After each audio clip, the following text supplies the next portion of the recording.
Bismillah, alhamdulillah, salatu wassalamu ala rasulillah wa alihi wa sahbihi wa man wala.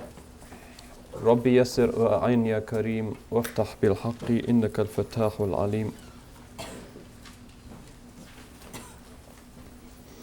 I hope the trajectory I've been attempting over the past 2 or 3 days has not been too erratic or impossible even to discern. What I've tried to do is, first of all, to describe the terrain in which a mujaddid and an educator such as Imam Al-Ghazali radiyallahu anhu must operate. The scriptural and psychological and social parameters for any Islamic project of reform and education, or as I try to suggest, re-education. Islamic education is all fundamentally about re-education, reorientation rather than simple orienting of ourselves. Then I spoke about the seerah of Imam Al-Ghazali, explaining the well-nigh miraculous quality of his life and his prolific achievements. The fact that he hardly wrote a book that did not detonate like a bomb in the intellectual and social world of medieval Islam, and that Islam was never the same again, and that the great ulama to this day insist on the reading of the Ihya,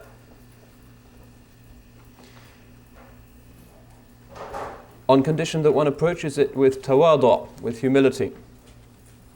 Imam Abdal bin Alwi al-Haddad radiyallahu anhu, whenever he was approached by a student who wanted permission to read the Ihya of Imam Al-Ghazali, said, yes, on condition that you have sufficient tawadu' or humility,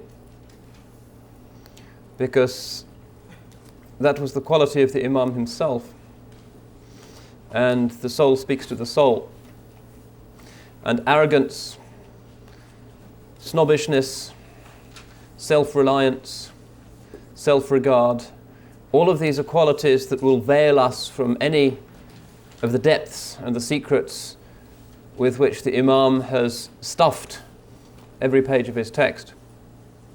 The Ihya is not primarily about the inculcation of information about deen, it is about personal transformation. The Imam's own seerah radiates from its pages. The alchemy which Allah wrought in his heart is available for our hearts as well, on condition that we have that humility and that muhasabah, that self-scrutiny and self-accounting that was one of the Imam's most prominent virtues. What I'm going to do in the time between now and the adhan for Maghrib, bi'idhnillahi ta'ala, is, for the sake of tabarruk, acquiring barakah from the Imam's greatest work, the Ihya Ulumuddin, to read a few pages from it, to drop from the ocean. Some of you may already have acquired the translation of the Kitab Kasr al-Shahwatayn of the Ihya.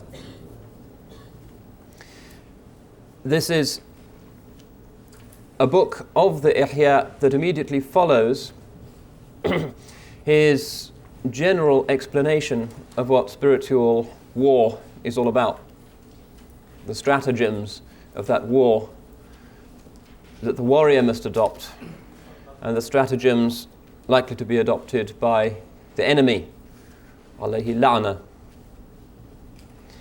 And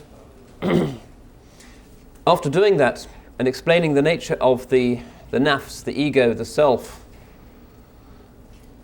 and the stages through which it must pass, and the acquisition of beautiful qualities and the suppression of evil qualities of sloth, anger, self-esteem, and the rest,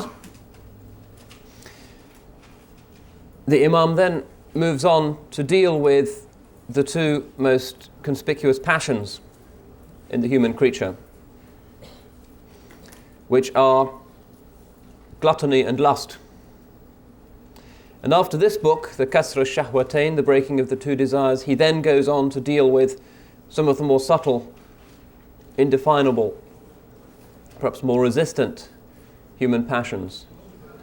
The passion for reputation, the passion for self-esteem, anger, sense of superiority, jealousy, and all the familiar vices which lurk in the recesses of the heart, accumulations of dirt that it is sometimes extraordinarily difficult even to see, let alone to squeeze out. One reason why we need a guide. Teacher is essential in all of the ulum of Islam, but in none more so than in this science of healing the heart. Because the ahwal of individuals differ. The fiqh is applicable equally to all Muslims unless they have some sabab or udhr. But the heart differs drastically, much more than does the body. Because the heart is subject to innate capacities and debilities, and has also been socially conditioned by good or bad parenting, good or bad schooling, fortuitous circumstances of the civilization into which one happens to be born, and a myriad of other influences that have made us the characters that we are.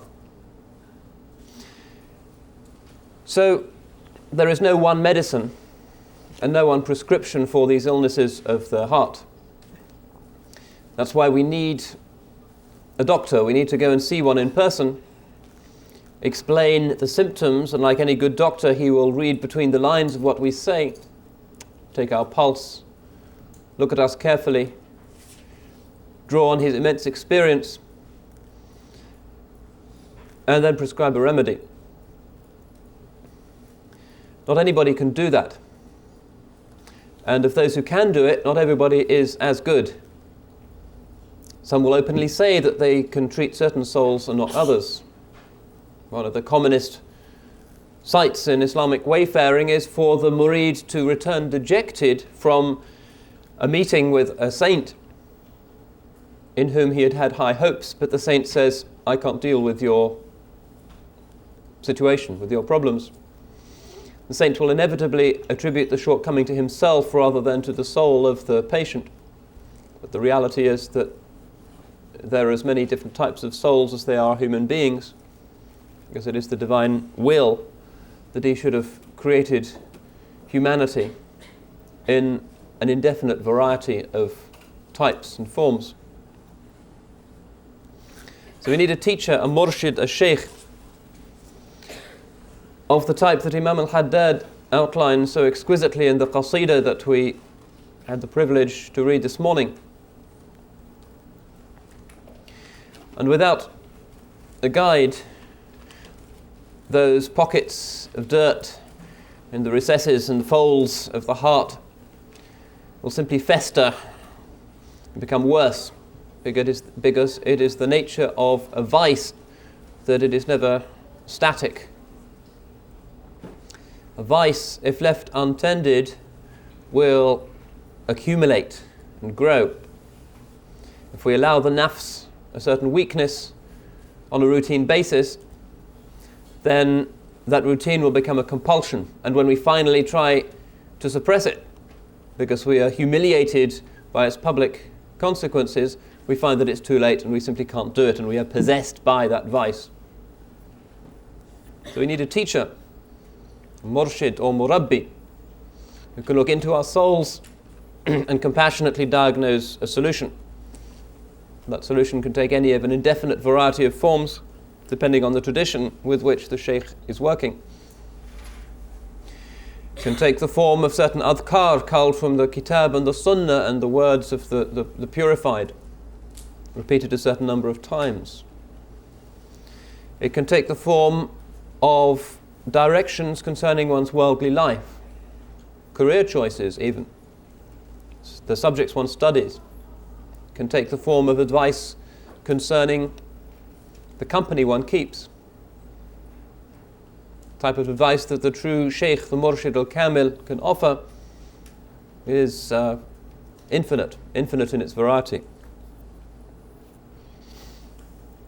Hence the need to take this advice from a person and not from a book, because a book can never be infinite and a book can never see the reader.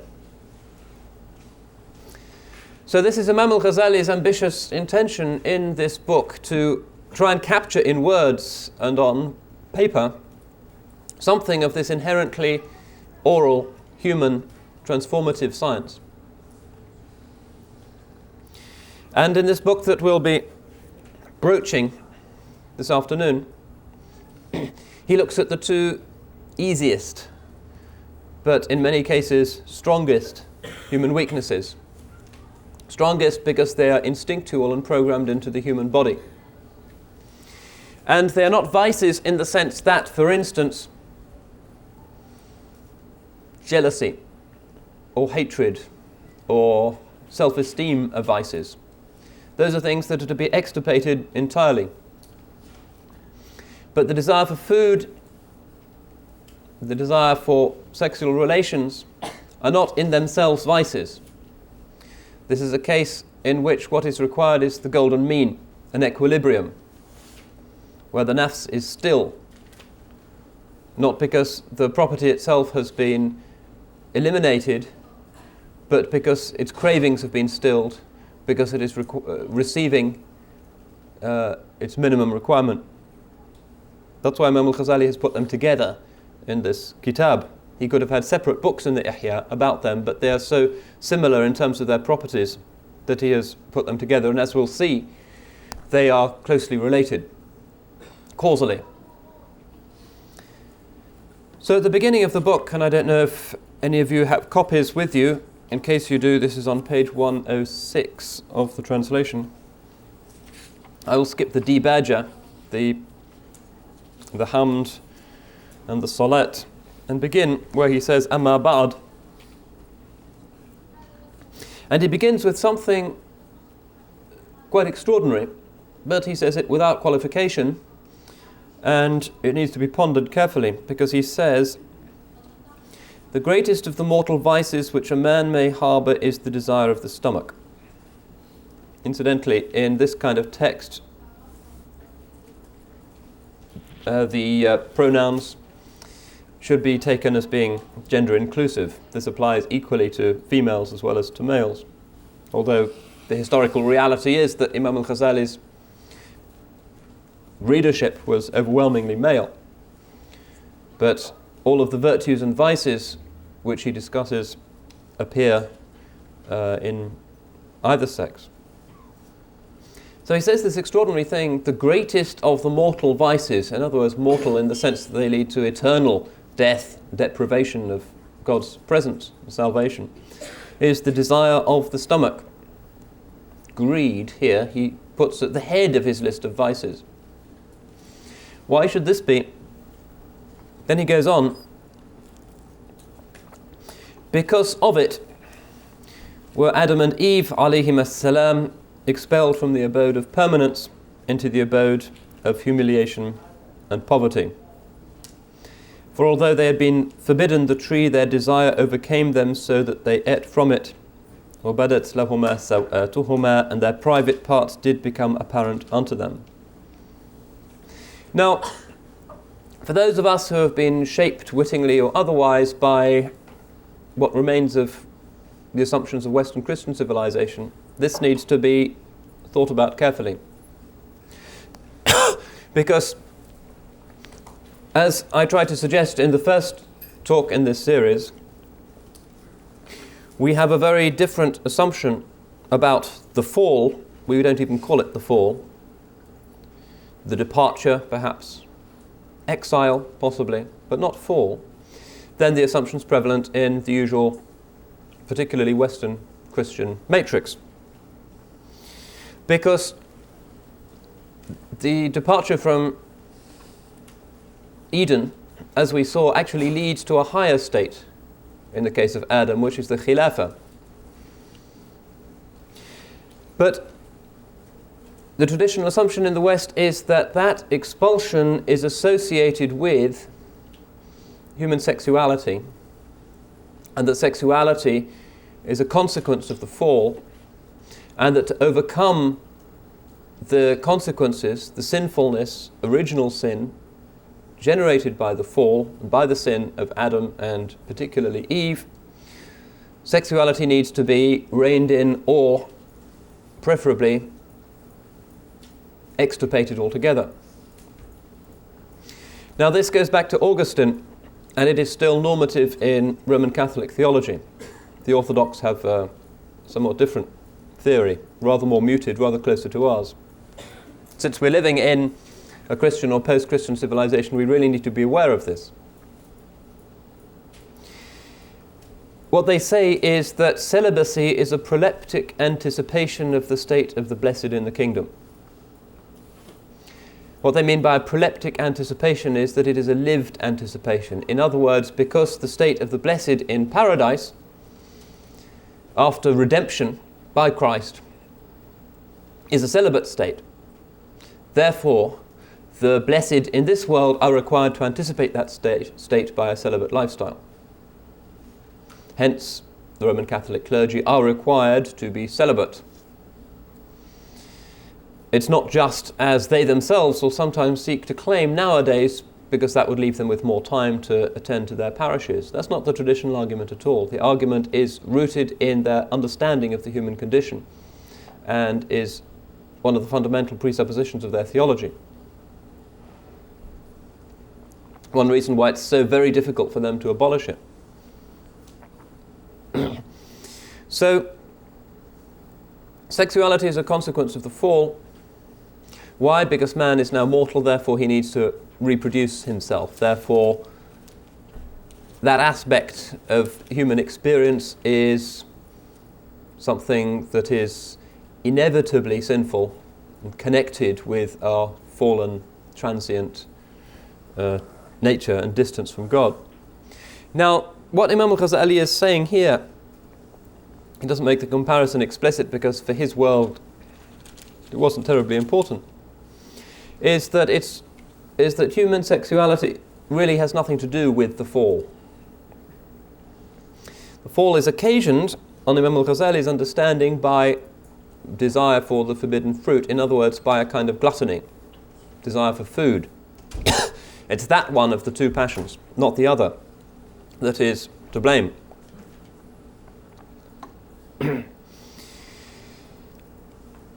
And when we, inshallah, if we have an opportunity, talk about Imam Al-Ghazali's understanding of the second of these two passions, and sexuality, we'll go into that in more detail, because this is the area in which Islam has the strongest argument against certainly the Roman Catholic Church, and to a considerable extent those Protestant churches that have remained Catholic in this particular area of their theology. More of that later, inshallah. He goes on to say, radiallahu anhu, after the belly, which is the very wellspring of desires and the source of diseases and disorders. He'll talk about this more later.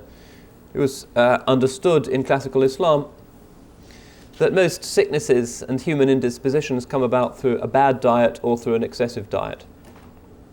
A point that is uncontroversial amongst modern physicians. So many illnesses, fundamental breakdowns in the human form come about through obesity. So he says, after this comes the desire of the sex, and then yearning after fame and wealth, which are no more than means which enable one to indulge one's greed and desire in still greater measure. In other words, these other vices, the desire to be famous, to be admired, to be popular, to have money, these are all means to an end which is gratifying these two basic animal cravings in the human creature. And after the acquisition of fame and wealth come the several kinds of frivolities, competitions and jealousies. They also give rise to the vices of ostentation, boasting, competition for wealth and arrogance, which in turn lead to rancor, envy, enmity and hate, which go on to cause iniquity, injustice and corruption. In our age, as in the Imams. So he says, all of these things are the consequences of paying insufficient heed to the stomach and of the arrogant exulting which is begotten of satiety and eating one's fill.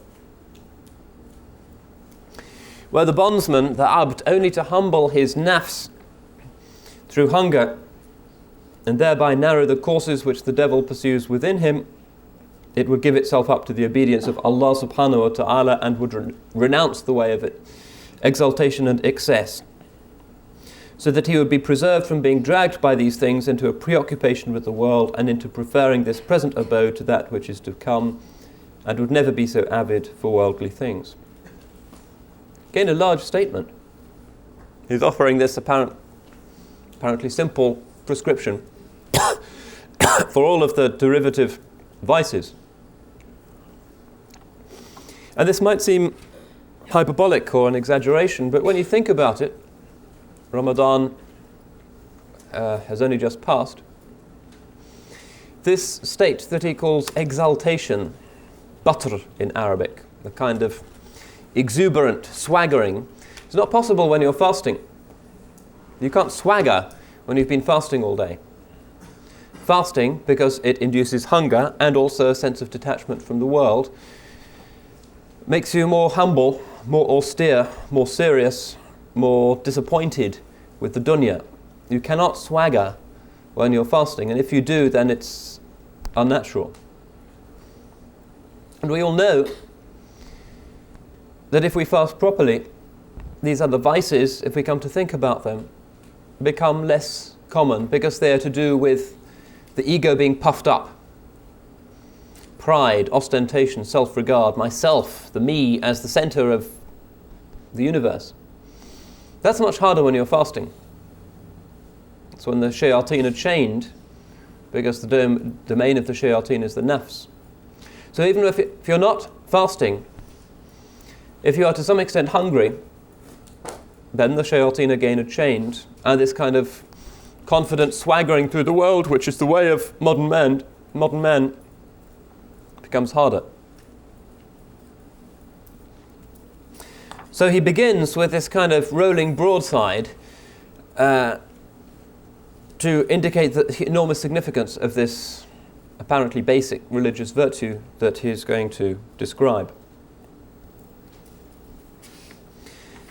Now, for those of you who are not familiar with the Imam's educational method in the Ihya, it may be helpful to indicate that the Ihya, which is divided into 40 kutub, or books, of quite radically differing length, depending on the subject, are internally divided in different ways. Sometimes they're divided into two halves. Sometimes they're divided into what he calls expositions, or bayanat. Sometimes there are other smaller subdivisions. But usually at the beginning, he gives you a strong rhetorical khutbah-like declamation of the importance of this subject in order to grab you by the beard and make you look hard at the subject that is addressing. And then he goes into the details, and going into the details invariably, he follows the method of first of all citing Quranic verses, and then hadiths, and then sayings of the early Muslims, the athar, and then he gives his own exposition and explanation. That's his usual pattern, and this is the usual hierarchy of knowledge, not just in this discipline, but in other Islamic disciplines as well. Wherever adillah are being cited, the words of Allah and His Messenger come first. So he gets into this series of bayans in this Kitab Kasr al-Shahwatain.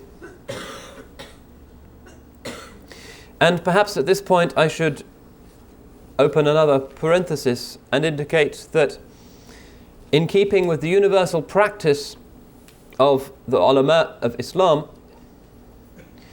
he uses hadith to make his points that do not always conform to the most rigorous standards of the muhaddithin and the people of jarh and ta'dil. And to a superficial mind this may seem strange, given that he was the great master of usul al-fiqh.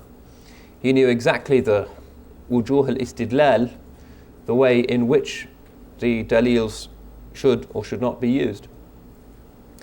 But in this book, he frequently uses ahadith, which either were once regarded as sahih, but whose isnad or whose context were lost, perhaps following the sack of Baghdad and Central Asia by the Mongols shortly after his death.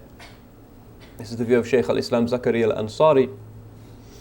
Or alternatively, because the ulama agree that it is legitimate to use a weak hadith in the inculcation of virtues. Imam Al-Nawawi says, يجوز الاستدلال بالحديث الضعيف في فضائل الأعمال. It is permissible to use a weak hadith as a proof text when inculcating virtuous deeds. This is the view of Ibn al-Salah as well, and Ibn Hajar al-Asqalani, and it's the normal position of normative Sunni Islam.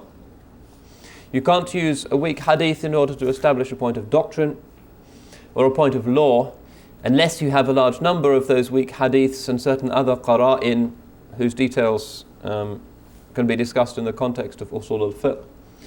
But in terms of the inculcation of the virtues, as long as a weak hadith does not contradict any known principle from a stronger source, it is permissible and useful to use this material. And this is the principal reason why the ulama sought to preserve these hadith in the first place. So,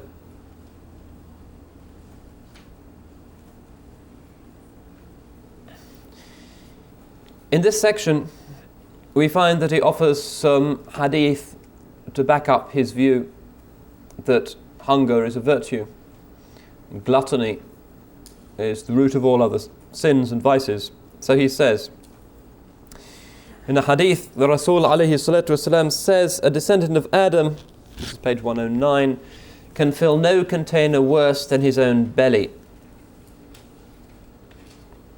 A few small mouthfuls should suffice to keep his back straight. If he cannot keep to this, then let him fill 1/3 with his food, 1/3 with his drink, and keep the other for his breath. It's a well-known hadith narrated by Ibn Majah and others. And then he goes on to cite a much longer hadith from Imam Ibn Hanbal, which is one of the most extraordinarily beautiful hadith that I've ever read, and ties in with what Imam Al-Haddad says in his Ta'iyah about the hidden saints. This hadith says, the nearest of all men to Allah subhanahu wa ta'ala on the day of judgment shall be those who are often hungry, thirsty, and grief-stricken in this world, who are affectionate and God-fearing, who when seen went unrecognized, and who when absent were never missed by men, but yet were known to the provinces of the earth, and were compassed by the angels of heaven. Others rejoiced in the world, but they rejoiced in their obedience to Allah subhanahu wa ta'ala. Others made soft beds for themselves while they rested only on their foreheads and their knees. Others caused the works and the morals of the prophets to be lost while they observed them. The earth itself weeps when it loses them, and the Almighty's wrath descends upon every land in which they are not found, because they are a protection for the land, the people amongst whom they live. Imam Al-Haddad says in one of his great qasidas about the Ahl al-Bayt, Ahlu Bayt al-Mustafa al-Tuhri hum amanul ardi faddakiri shubbihu bil anjum al-zuhri mithla ma qad jaa fi sunani.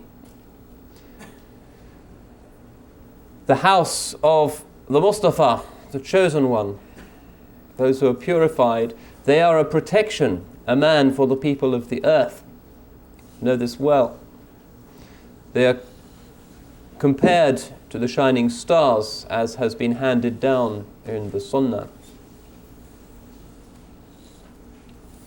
Allah says, وَمَا كَانَ اللَّهُ لِيُعَذِّبَهُمْ وَأَنْتَ فِيهِمْ وَمَا كَانَ اللَّهُ لِيُعَذِّبَهُمْ وَهُمْ يَسْتَغْفِرُونَ. Allah would never punish them while you are amongst them, and He will never punish them while they seek forgiveness. This refers to the Rasul sallallahu alayhi wasallam, that the sinners, the unbelievers in the city of Makkah were protected from the divine punishment despite the unique historic crime of looking into the face of Al-Mustafa alayhi salatu wasalam and not recognizing who he was and what he was. But they were protected because he was amongst them. And thus it is with the ulama and the asfiya and the awliya who are his heirs. They also, whether or not they are honored or even known, a protection for the lands, the peoples amongst whom they live.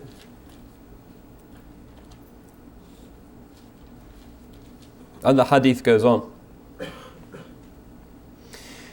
Then the Imam cites, it is said that it is written in the Torah that Inna Allah yakrahu al-habra samin. Allah hates a corpulent divine. Habr has the sense of a rabbi or a learned person in an earlier community. This is cited in the Hilyat al-Awliya of Abu Nu'aym. This is because corpulence, obesity, fatness, is a sign of heedlessness and an abundant indulgence in food, something which is especially ugly in the case of a habr, a learned man, a religious leader. And this is, it must be said, sometimes a weakness amongst our ulama. In some countries, the ulama tend to be not the most austere, but some of the plumpest people. In the subcontinent, this seems to be the case. MashaAllah, the ulama of the Tablighi Jamaat sitting around, each morsel of rice seems to be the size of a tennis ball. And then they go again and again.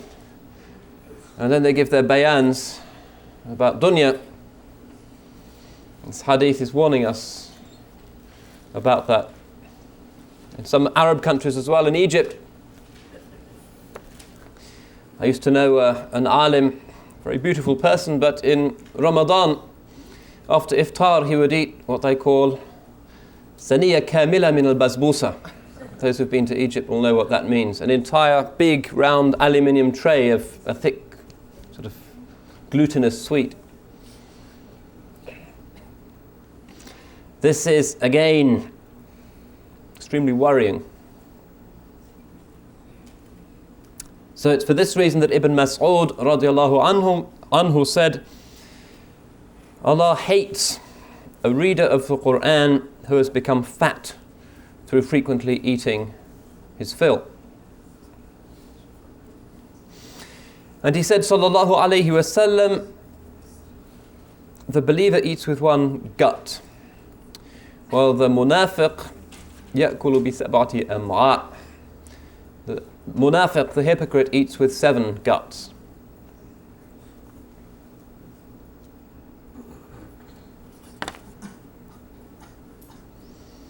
And then, hadith from Abu Hurairah, never did the Rasul sallallahu alayhi wasallam eat his fill of wheat bread for 3 consecutive days until he left this world.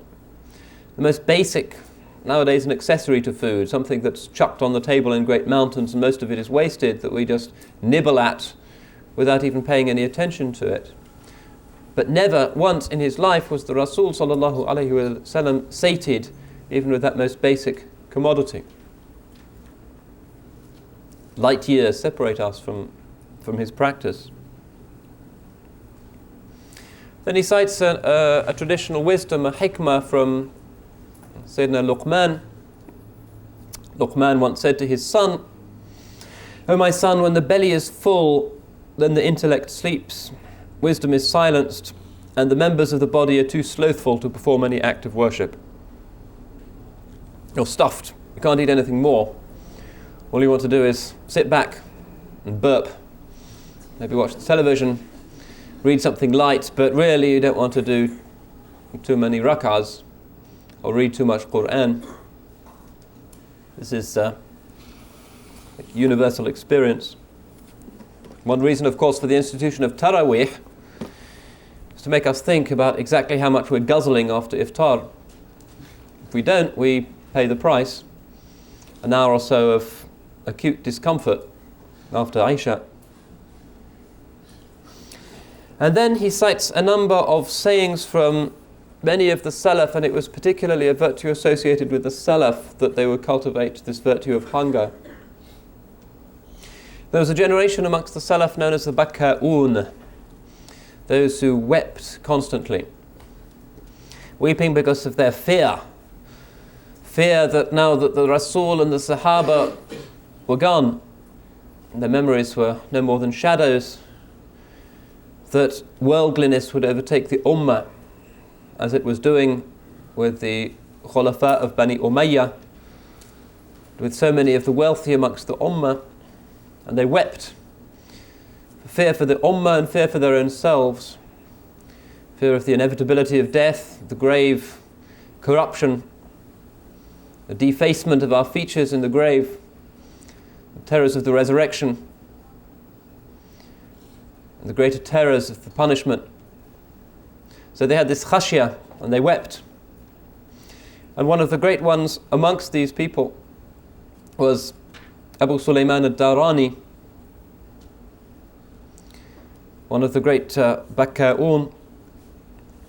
And Imam Al-Ghazali cites a number of sayings from Imam Abu Sulaiman. And he also cites a whole list of sayings from a man who is perhaps more associated with this virtue of hunger than anyone else amongst the early Muslims. And this is Al-Imam Sahl bin Abdullah al-Tustari, an important saint, one of the great luminaries in our history. He's from southwestern Iran. Died in the year 283. And he was a pupil in Zuhud, renunciation of the world, this great hadith virtue, and also of hadith of Imam Sufyan al-Thawri. And he also inaugurated one of the schools that eventually was to flow into Tasawwuf as we know it today, through his leading pupil Muhammad bin Salim.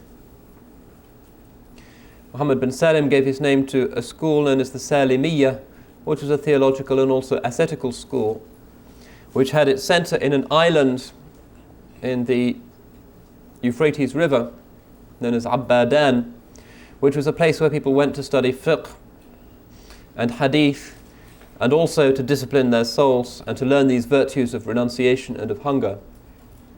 Muhammad bin Salim and Sahl al-Tustari, the two great pioneers of the retreat in Abadan.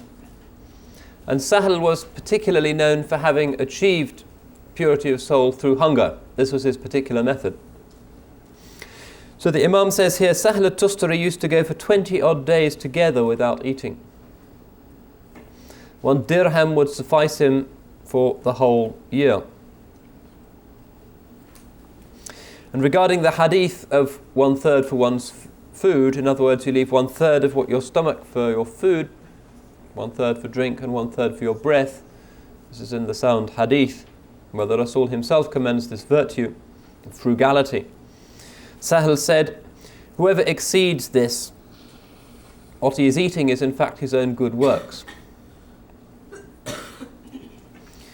And he said the Abdal, this is a category of saint referred to in the hadith, the Abdal attained their rank only by making their bellies slender and through sleeplessness, silence and solitude, the austere way of the ascetic, the Salaf.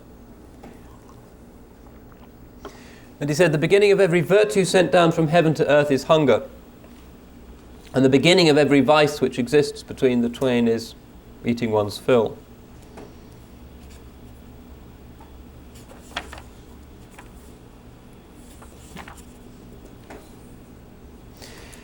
The second chapter, or the second bayan in the Kitab Kasr al-Shahwatain, the Imam gives it the title, An Exposition of the Benefits of Hunger and the Evils of Satiety. And here he talks, he does not so much list the hadiths and the athar, which is done in the previous chapter, as to present his own analysis of what all this could mean. So he says, now you may ask, this great merit which attaches to hunger, from what thing does it proceed, and what reason is there for it? For hunger comprises nothing more than hurting the stomach and enduring torment.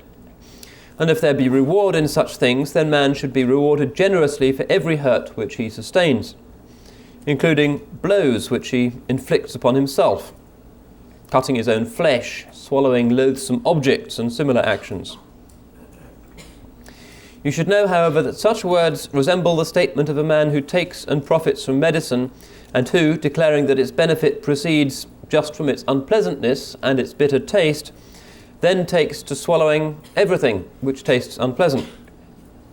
This is a mistaken attitude, for the benefit lies in a special property which is present in the medicine, not in its bitter taste.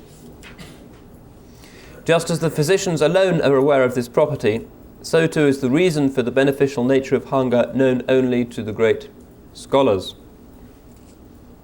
Whoever makes himself hungry, having believed that the revealed texts which praise hunger must needs benefit, even if he does not know why it is beneficial, in the manner of the man who takes medicine and benefits without being told how it profits him. But despite this, we shall explain this matter for the benefit of those who wish to rise from the level of belief to that of understanding, because Allah has said that He will exalt those who believe amongst you and those who have knowledge to high degrees. يَرْفَعُ اللَّهُ الَّذِينَ آمَنُوا مِنْكُمْ وَالَّذِينَ أُوتُوا الْعِلْمَ دَرَجَاتٍ. And then we see a particularly fine and acute example of the Imam's very methodical approach. I mentioned earlier that one of the reasons the ulama esteem the Ihya is that it is brilliantly set out and structured. That's why it's sometimes referred to as the great encyclopedia of Islam. You can look things up very quickly. And here he says hunger has 10 benefits. So he now proceeds to list them. First of these is the purification of the heart, the illumination of the natural disposition, and the sharpening of one's insight. This is the kind of experience that we have when we're fasting.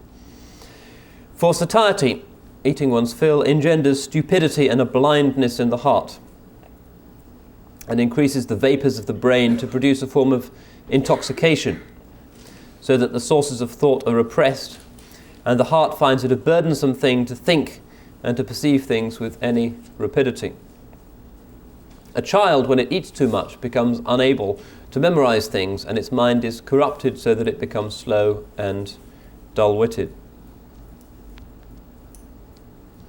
And then a quote from Abu Sulaiman al-Darani again.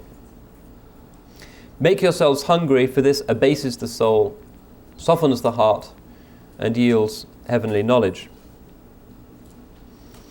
And then a saying from Ibn Abbas, whom we know, of course, as the cousin of the Rasul alayhi salatu wasalam and the great mufassir of early Islam. The Rasul alayhi salatu wasalam once said, the heart of whomsoever eats his fill and then sleeps will grow harder. Then he declared, there is a tithe, a zakat for everything, and the zakat of the stomach is hunger. Then a quote from Imam Al-Shibli. This is Ibn Jahdar Al-Shibli, a great Maliki alim, a pupil of Imam Al-Junayd, lived in the early 4th century of the Hijrah, and known often for his ecstatic utterances and occasional eccentric behavior. I've never hungered for a single day without beholding in my heart an open door of wisdom and an ability to be admonished which I had never seen before. Again, our nearest experience of this is Ramadan, because that's usually the only time when we're significantly hungry. If you listen to the Quran or the Hadith or a religious discourse while you're hungry in Ramadan, assuming that you're not so slothful that you just switch your mind off, but if you're paying attention, you will find that it's more effective. And this is because of the spirit of detachment from the world which the hunger induces. So that's the first benefit of hunger. Then the Imam goes on to outline the second. Second benefit is a softness and purity of the heart by which it is ready to attain the delight of intimate discourse with Allah and to be affected by His remembrance, His dhikr. How many acts of remembrance there are which are done with a tongue and with an attentive heart, while the heart nonetheless fails to find any delight therein and is not affected, to the extent that it were as though a veil existed composed of the heart's hardness. When, however, it is softened due to certain circumstances, it will be affected most powerfully by the remembrance and will take great delight in communing with Him. Usually an empty stomach is the reason for this. One reason for the proven effectiveness of prayer in the last moments before iftar in Ramadan is precisely this. It's the best time to pray. In Sa'at al-Ijaba, one of the times when prayers are answered, because of this abasement of the nafs and detachment from the world. Abu Sulaiman al-Darani, again cited here as saying, "Worship is sweetest for me when my belly cleaves to my back." So great was his state of hunger. The third benefit lies in mortification and abasement, and the removal of exaltation, rejoicing and exuberance, which comprise the beginning of rebellion and heedlessness of Allah subhanahu wa ta'ala. It has to be said here that this is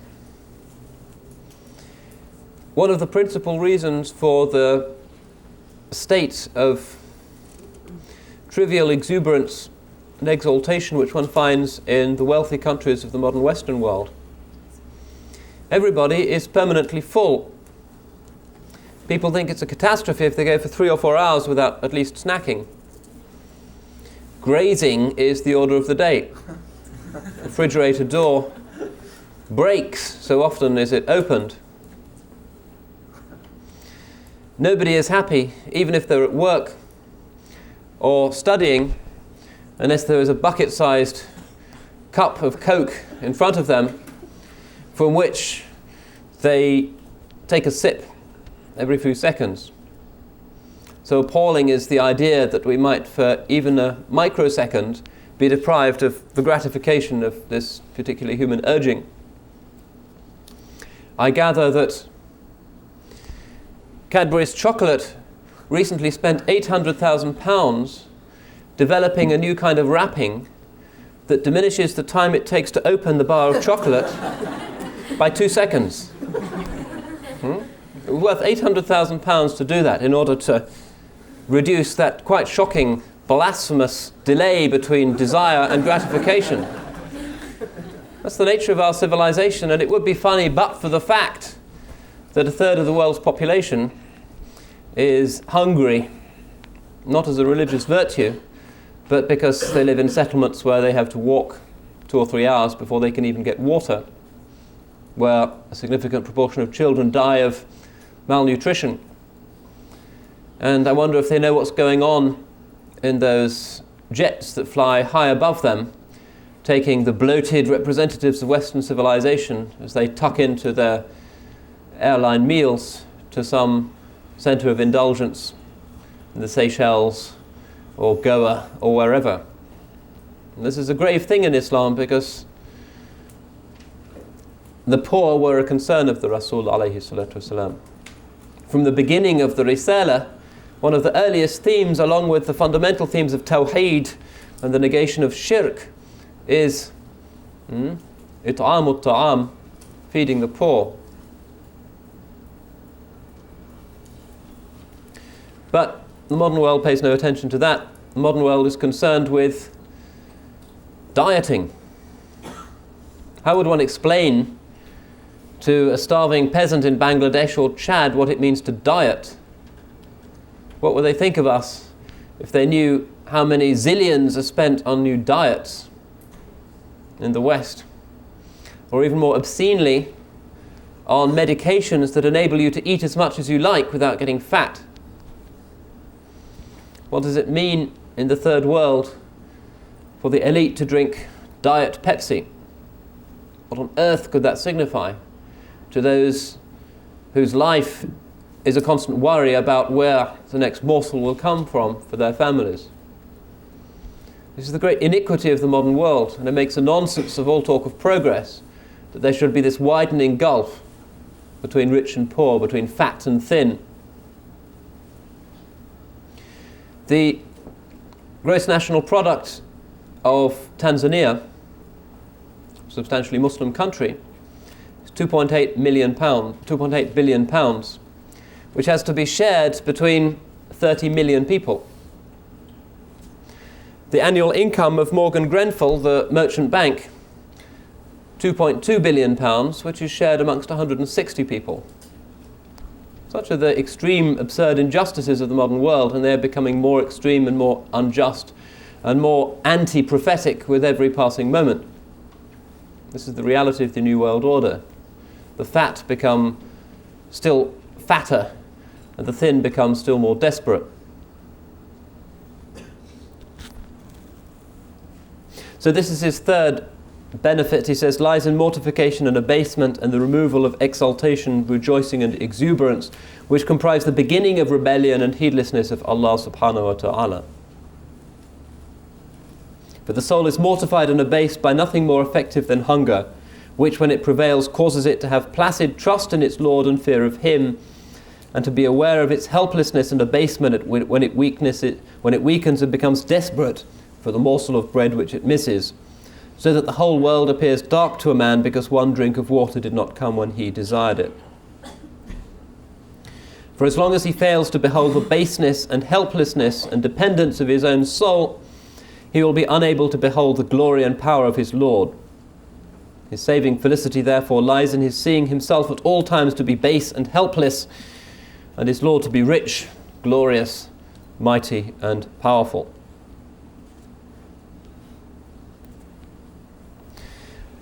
Inshallah, we'll break now. It's time for the adhan, and I hope we'll have an opportunity to continue with this exposition after the prayer, bi'idhnillahi ta'ala. I've been creeping rather slowly through this text. We've just done 3 of these 10 benefits of hunger. All of them, I think, are important, undeniable. And the Imam comes to the 4th, and this ties in with what we were saying about the trials of the modern age. He says the 4th benefit is that one comes never to forget Allah's trials and torments or those who are afflicted by them. For the man sated is liable to forget those people who are hungry and to forget hunger itself. The intelligent bondsman never beholds the tribulation without recalling the tribulations of the afterlife. When he thirsts, he recalls the thirst from which people will suffer on the wide plains of the day of arising. When he hungers, he recalls the hunger of the people of the fire, which is so extreme that they shall long to eat even thorn fruit and the fruit of zaqum and drink ghassaq and molten lead. Never should a bondsman forget the punishment, torments and calamities of the akhirah, for these are the things that arouse fear. Whoever is not in a state of humility, sickness, poverty and tribulation will forget the akhirah, which will therefore fail to be manifest in his soul or prevalent in his heart. It's for this reason that the bondsman should suffer a trial or witness the trial of others, and the most appropriate thing with which he should be tried is hunger. For in addition to the simple reminding of the torment of the afterlife, it contains a great number of other benefits, which is one reason why the prophets and saints were particularly afflicted with trials, the best among them being the most sorely afflicted of all.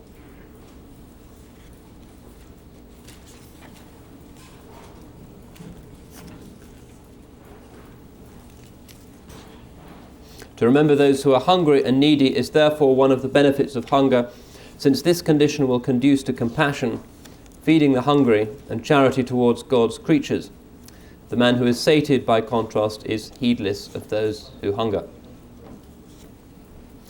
The fifth and greatest benefit lies in the breaking of all one's desires for sin and in achieving mastery over the nafs ammara bis-su', the soul which commands evil.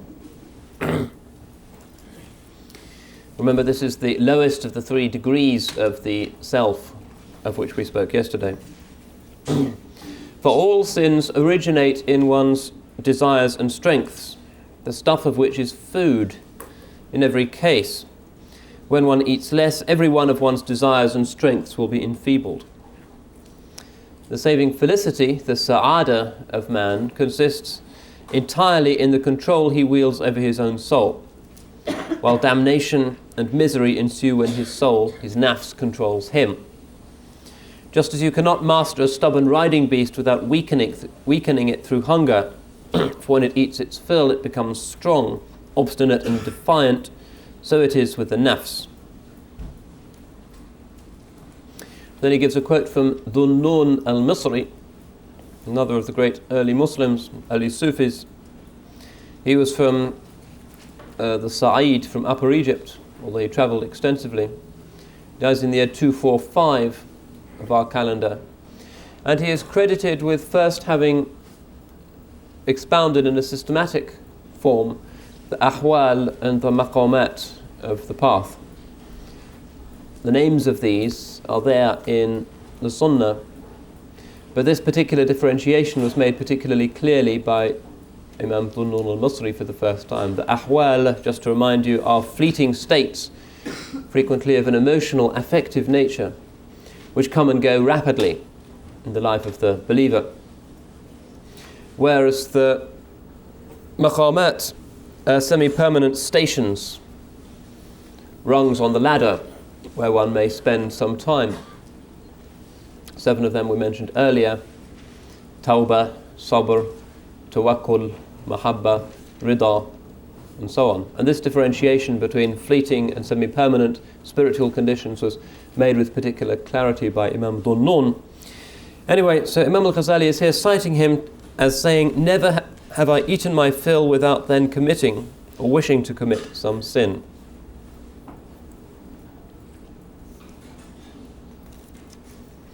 The sixth benefit consists in the repulsion of sleep. Could be useful for jet lag, perhaps. I'll have to try it. And acquiring the ability to remain awake for long periods. A man who eats his fill will drink abundantly, and whoever drinks abundantly will sleep abundantly also. For this reason, one of the sheikhs used to say, whenever food was served, assembled murids, do not eat much, lest you drink much, which will cause you to sleep much, and therefore to lose much. Sleeping abundantly is a waste of one's lifetime and causes one to miss the tahajjud prayer and results in a dull disposition and a hardness of heart. One's lifetime is the most precious of treasures and constitutes a bondsman's capital with which he trades. Sleep, on the other hand, is a kind of death. Remember the hadith, an-nawm akhul maut. Sleep is the brother of death. For when indulged into excess, it shortens one's lease on life. In addition, the manifestly great merit which attaches to the tahajjud prayer will pass one by if one sleeps abundantly. And to the extent that one is overcome by drowsiness during worship, one will not taste the sweetness of worship. The seventh benefit is that lengthy acts of worship are made easier. Food prevents a man from worshipping much, since he needs a time in which he busies himself with eating, and may require time for buying and cooking food as well. He needs time to wash his hands and to pick his teeth, and will make many visits to the privy because of having drunk so much. Were he to spend the hours he used up in these activities in the remembrance of Allah, intimate communing with Him, and the other varieties of worship, he would profit greatly. Among the things which are made impossible by much eating are retaining the condition of tahara, and spending much time in the mosque. For someone who eats abundantly is obliged to leave the mosque when he breaks his state of purity and in order to pass water. Among them likewise is fasting, which is easier for a man who is accustomed to hunger. If you're used to being hungry, then fasting is something you can do more often. Fasting, together with spending much time in the mosque and remaining in the state of tahara and turning one's meal times into times of worship, yield a great profit which can only be despised by those who are heedless and do not know the value of religion, and who instead are content with the life of this world and feel secure therein. رَضُوا بِالْحَيَاةِ الدُّنْيَا وَاطْمَأَنُّوا بِهَا, and who know only the appearance of the life of this world. ظَاهِرًا مِنَ الْحَيَاةِ الدُّنْيا, and are heedless of the akhirah. وَبِالْآخِرَةِ هُمْ غَافِلُونَ. Abu Sulaiman al-Darani, again, has pointed out 6 disadvantages of eating one's fill by saying, whosoever eats his fill is attended by 6 defects. He loses the sweetness of communing with Allah. He is unable to memorize divine wisdom. He is denied compassion for others, since when he is full he imagines that everyone else is full likewise. He finds worship to be burdensome. His desires become stronger. And while other believers are at the mosques, those who have eaten their fill are at the rubbish heaps and the latrines, emptying their stomachs. Benefit number 8.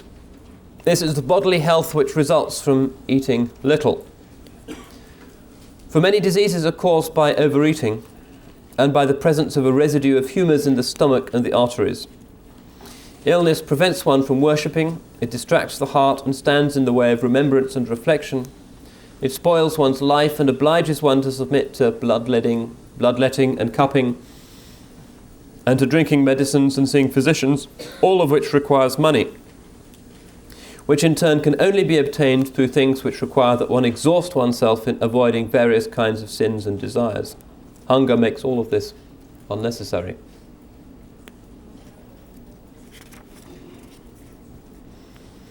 In a hadith it is said, "Sumu tasihhu," fast and you will be healthy. This is a hadith narrated in many sources, including Imam al-Tabarani's Al-Mu'jam al-Awsat. Fasting, hunger and eating less conduce therefore to the health of the body, so that it becomes free of disorders, and of the heart, which becomes free of the diseases of rebellion and exaltation, as well as a number of other complaints. And fasting, of course, and reducing one's intake of food on a regular basis are methods well known to the natural health industry. One of the most frequent prescriptions of traditional naturopaths is that one should simply eat less. The 9th benefit lies in reduced expenditure, another practical advantage. Whoever becomes used to eating little will find a modest income sufficient, whereas a man who is habituated to eating his fill will find that his belly becomes a creditor impossible to shake off, who seizes him by the throat every day, saying, "What will you eat today?"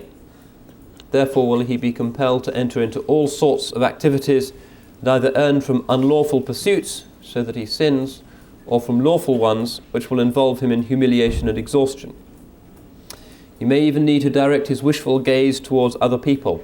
In other words, he may be forced to beg, which is the utmost form of abasement and degradation.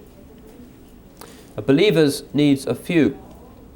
A sage once remarked that I satisfy most of my needs by renouncing them, which is, moreover, more restful for my heart. Someone else said, whenever I feel a wish to borrow money from someone for the sake of satisfying a desire or making an investment, I borrow from myself, whereupon I renounce the desire. Thus I am my own best creditor. And then an athar from Ibrahim bin Adham, who is really one of the earliest of the Sufis. Some rank him amongst the Tabi'in. Dies in the mid-2nd century. Ibrahim bin Adham, known as a pupil of Imam Abu Hanifa, interested in fiqh. A number of stories are told about his tawbah and how he took the path of Sufism.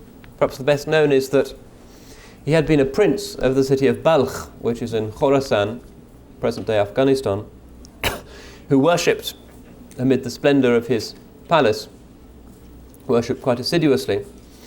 And then one night he couldn't get to sleep because of a sound, a bumping noise on the roof of the palace. So he goes upstairs and he looks around on the roof of the palace, and there's this man casting around and looking for something. And the prince, Ibrahim bin Adham, says, "What on earth are you doing?" And he says, "I'm looking for my camel." And the prince said, "That's the most ridiculous thing I've heard in my life, looking for a camel on the roof of a palace." And the man says, "Not as ridiculous as looking for Allah in a palace." And the prince repents, exchanges clothes with the strange man, and vanishes, and takes to the path of siyaha, wandering through the earth in search of teachers and wisdom and tafakkur and repentance. One of the categories of awliya listed by Imam Al-Haddad, again in his great Ta'iyah, until he becomes a pupil of Imam Abu Hanifa and becomes one of the great exponents of tasawwuf. So here he says, he used to ask his companions about the price of food. When told that it was high, he would say, "Lower it with renunciation." In other words, don't eat so much, and the price of food automatically comes down. Again, Sahl al-Tustari, rahmatullahi alayhi, said, "The glutton is base in three circumstances. If he spends his time in worship, he will grow lazy. If he has a trade, he will not be safe from the evils of his trade. And if he has a private income, he will not give Allah his due." Benefit number 10, finally. The 10th benefit is that the aspirant is enabled to put others before himself and to give in charity to the orphans and the poor that which is surplus to his wants. On the Yawm al-Qiyamah, he will be shaded by his charity, as is stated in the hadith, famous hadith in Al-Hakim's Mustadrak, that says that the mu'min is shaded by his sadaqah on the Yawm al-Qiyamah. Sound hadith. That which he eats is stored up in the lavatory, while that which he gives in charity goes to the storehouse, which is Allah's grace. Therefore, man benefits from his wealth only insofar as he gives it away, when he will have rendered it permanent, everlasting. Just as when he eats it, he destroys it, and when he wears it out. To give away what food one does not need is far better, therefore, than indigestion and eating one's fill. Al-Hasan al-Basri, rahimahullah, used, whenever he recited the word of Allah, "Inna aradna al-amanata ala samawati wal-ard," this great verse of the amana that we had previously. "We offered the trust unto the heavens and the earth and the mountains, but they shrank from bearing it and were fearful of it. And it was assumed by man, assuredly he has proved a tyrant and a fool." Al-Hasan used to say, by way of interpretation, Allah offered it to the seven-tiered heavens, which are the paths which he did ornament with stars, and the bearers of the great throne. He said to them, "Will you bear this trust and all that ensues from it?" "What ensues from it?" they asked. He replied, "That if you do good you will be rewarded, and if you do evil you shall be punished." "No," they answered.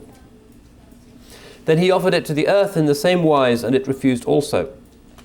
And he offered it to the firm, sheer and lofty mountains. "Will you bear this trust and all that ensues from it?"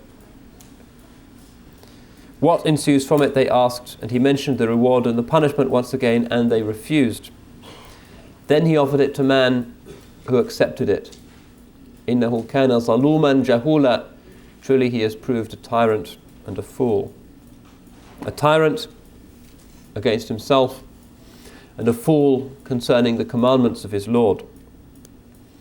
And then Imam Al-Hasan says, "By Allah, I have seen people selling the trust for the sake of their wealth, acquiring many thousands thereby. Yet to what use did they put them? They extended their houses and thereby narrowed their graves. They fattened their horses and thereby starved their religion. They followed the whims of their nafs by appearing morning and eve before the gates of the ruler, exposing themselves thereby to sore temptations, although Allah had granted them comfort enough. One of them says, 'Seek such and such a thing for me, and bring me such and such a thing.' reclining on his left side while he consumes the money of other men. His speech is mockery and derision. His money was gained unlawfully until when his belly swells up and indigestion afflicts him, he says, "Lad, get me something which will help me digest my food." You scoundrel, is it your food that you wish to digest? You are digesting your religion instead. Where is the pauper? Where is the widow? Where is the destitute? Where the orphan? It is they whom Allah has commanded you to assist. And Imam Al-Ghazali says this is a reference to the 10th benefit of hunger, which entails the donation of one's superfluous food to the poor so that one may store up something better than one would gain by eating it, and thereby avoid being burdened with another sin. And we know in the Sahih that the Rasul ﷺ would not sleep at night until any food or money that remained in his house had been given to the poor.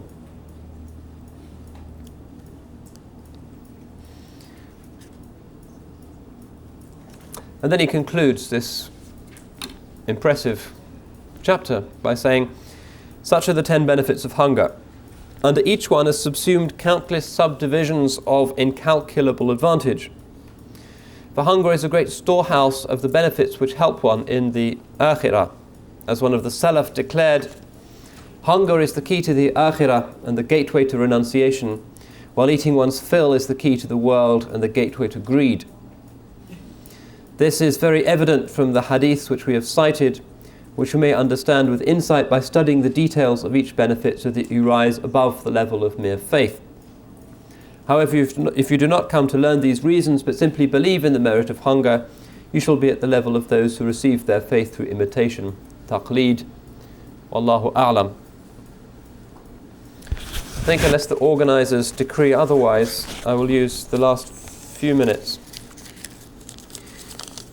in addressing some of the questions that I didn't have a chance to do justice to in this morning's session. These relate to the Qasida, the Ta'iyya of Imam Al-Haddad.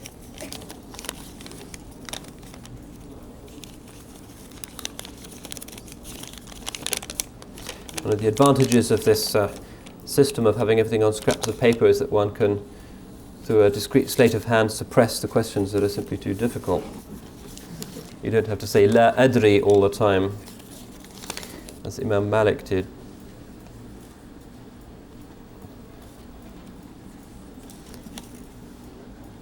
Alright, let's start with the difficult one. Can you please explain the station of Fana? Well, no, I can't, because this is a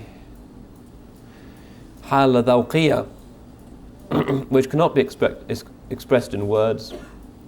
At the highest levels of the path, the people of Tasawwuf make it clear that human language really is inadequate, and these are just indications that make sense only to those who have tasted these things. Imam Al-Ghazali frequently uses the word dhawq, or taste, and it's a commonplace of Sufism that you cannot understand the terminology unless you know what it is indicating. Just as you cannot explain the beauty of the moon to a man who has never opened his eyes, or the taste of honey to somebody who has never tasted honey, so too the delight of proximity to Allah subhanahu wa ta'ala cannot be described to those who have not known it, because it is something that is categorically new. Fana, usually translated as annihilation, and what it means is the grinding away through processes of ibadah and dhikr and self-purification of the coarsenesses of the heart. The heart's metaphor is the mirror, and upon the mirror there is the rust. كَلَا بَلْ رَانَ عَلَى قُلُوبِهِمْ. The Quran speaks of a rust that is over people's hearts because of what they used to acquire, their sinfulness, their attitudes, their distraction. The function of Sufism throughout is to polish away this rust. When the rust is removed, the mirror is there, and a mirror is by its nature invisible when it's pure. And so too is the state of the annihilated servant of Allah subhanahu wa ta'ala when he is in this maqam. And in that mirror, the mirror of his heart, because of where he is facing, only the glory of al-haq blazes. That's what's meant by the station of annihilation. It's not a fusion of two essences, it's not ittihad or hulul, these heretical principles that Imam Al-Haddad condemns so roundly. Because it is not the union of the nature of the abd with the nature of the ma'bud. That would be an impossibility. It's not a union at all. We don't use that term. It's not an incarnation. The subject-object distinction is completely erased because the human subject no longer exists at that stage.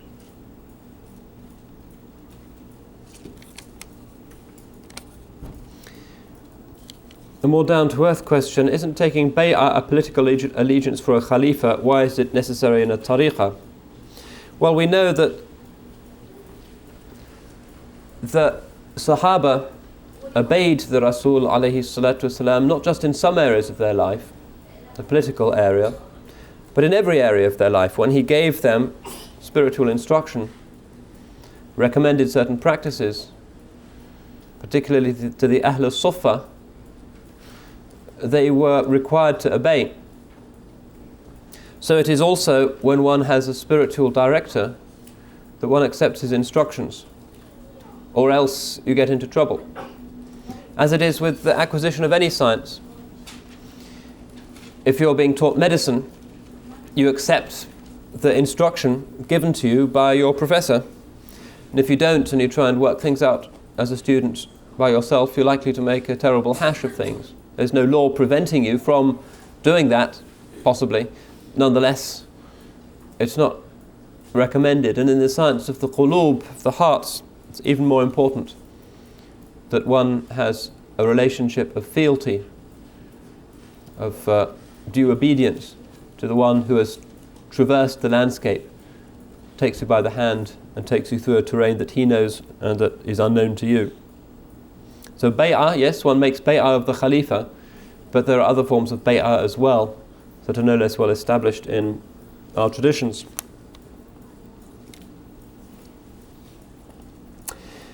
Can you briefly explain the concept of tasawwuf and how it plays a role in disciplining the soul? Well, the purpose of tasawwuf really is disciplining the soul. That's what tasawwuf is. It doesn't play a role in disciplining the soul. It is the disciplining of the soul. Anything that produces a more refined, compassionate, wise, luminous Muslim is considered to be tasawwuf. That's the term that the ulama traditionally use, the rubric under which they lump anything and everything that conduces to the purification of the soul.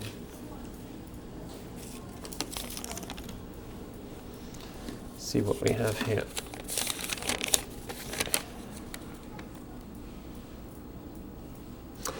Earlier today you mentioned that it is okay to read poetry that is secular in order to learn about the culture we live in today. Will the same apply to the music of today's age, not music that is morally against the teachings of Islam? Well,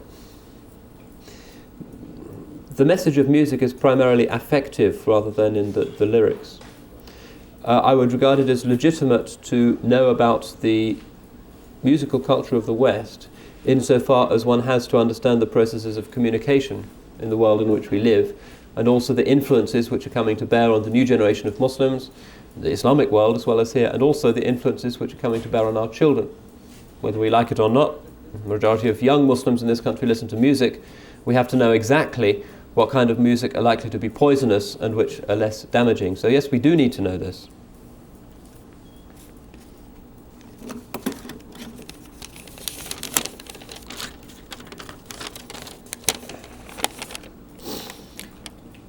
Very elegant script here.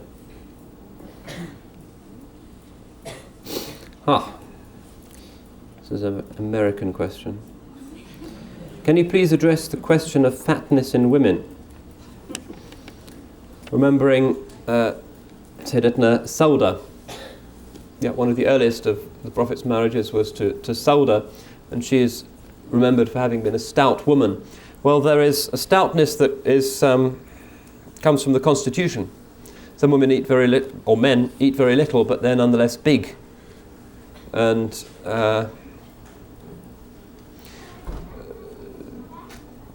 for physicians are well aware of that. Sometimes the basis for it is glandular or hormonal.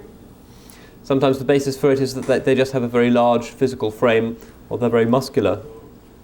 I knew a sheikh in Turkey who was fairly enormous, but I also knew the man who did the tadliq, massaging of him, and he said the sheikh was all muscle.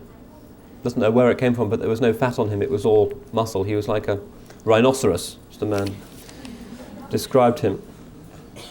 So fatness itself is not wrong, but gluttony that leads to fatness certainly is.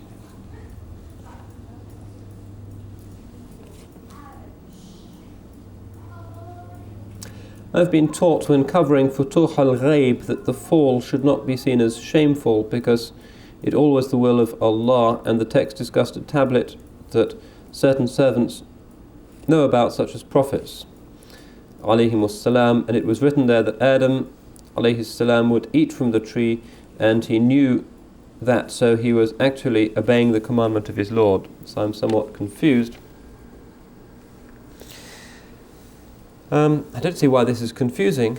Obviously Sayyidina Adam was not committing a sin in the sense that we would define it. Sometimes it's referred to even in the hadith as a khit or a khati'ah. And in the great hadith of the shafa'ah, which has humanity, in milling, panicking crowds going from one prophet to the next, asking for that prophet's shafa'ah, first of all they go to Sayyidina Adam alayhi salam and they ask for his intercession.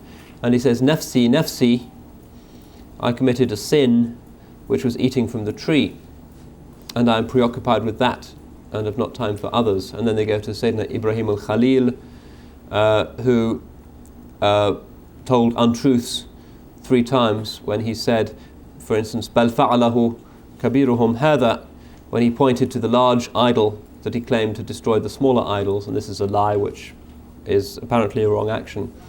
And so on with the other Anbiya, and they come to Sayyidina Muhammad sallallahu alayhi wasallam, and he has the Shafa'atul Kubra, because he did not know any of these things. But the ulama, in commenting on this hadith, which is a sound hadith, say that these were not actually sins. These were only apparent slips. They do not affect the isma of the prophets, and they do not affect their qualification for conveying the messages of Allah. And Sayyidina Adam did this, and Sayyidatna Hawa did this. The Quran refers to them both falling together. فَأَزَلَّهُمَا الشَّيْطَانُ وَأَخْرَجَهُمَا مِمَّا كَانَا فِيهِ. It uses the dual. It doesn't suggest that the responsibility was primarily that of either of them. This is before they assumed the mantle of the Khilafah. In other words, there was really no taklif at that time. The amana, as we know it, had not yet fallen upon them. They were in a prelapsarian state of innocence. They were like children. They were not yet baligh, in a sense, and hence this cannot be considered to be a sin. And it may well be the case, as this text Futuh al-Ghaib appears to imply, that this is all in Allah's knowledge. It was predetermined, and that Sayyidina Adam had knowledge of this, and hence it doesn't constitute a sin. That might well be a legitimate way of understanding it. Wallahu subhanahu wa ta'ala a'lam. Impossible really for our minds to imagine what life before the fall might have been like. I think, should I stop? Okay. I shall carefully retain those slips of paper that I have not had the opportunity of opening yet, and inshallah there will be an opportunity to look at them tomorrow, bi'idhnillah.